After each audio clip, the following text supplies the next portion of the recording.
хора във втори епизод на Спайдермен.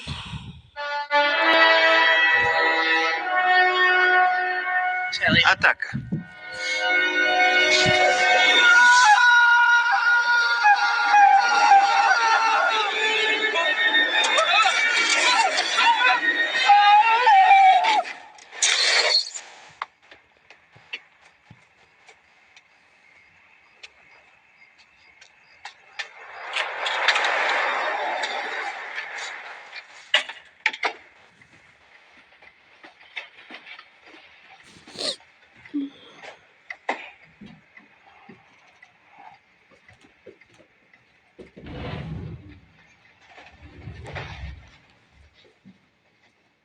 Микеланджело, кюфтетата и гарнитурата са във фурната. Тя донесе ли бирата? Какво? Искам бира! Тогава си размърдай задника. Дадох и пари да ми купи бира. Не се карайте. Тъпа си като майка си. Къде тръгна? Престани да крещиш. Тези чини трябва да се измият. Ти ги измий поне веднъж. Измий чините веднага. Чуваш ли? Къде тръгна? Престани да ми крещиш. Измий ги ти като искаш. Млъквай!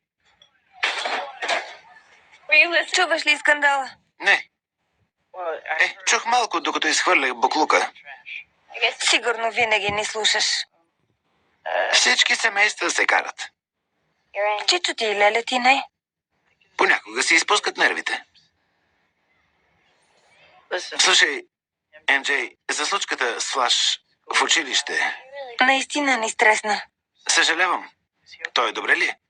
Радва се, че не му насини окото точно преди дипломирането. Какво ще правиш след завършването? Ами... Искам да се преместя в града.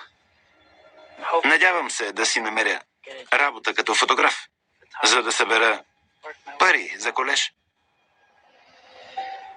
Ами ти? Аз също искам да се преместя в града. Нямам търпение да се махна от тук. Искам... Какво? Хайде, кажи ми. Искам... да играя. На сцена. Сериозно? Чудесна идея.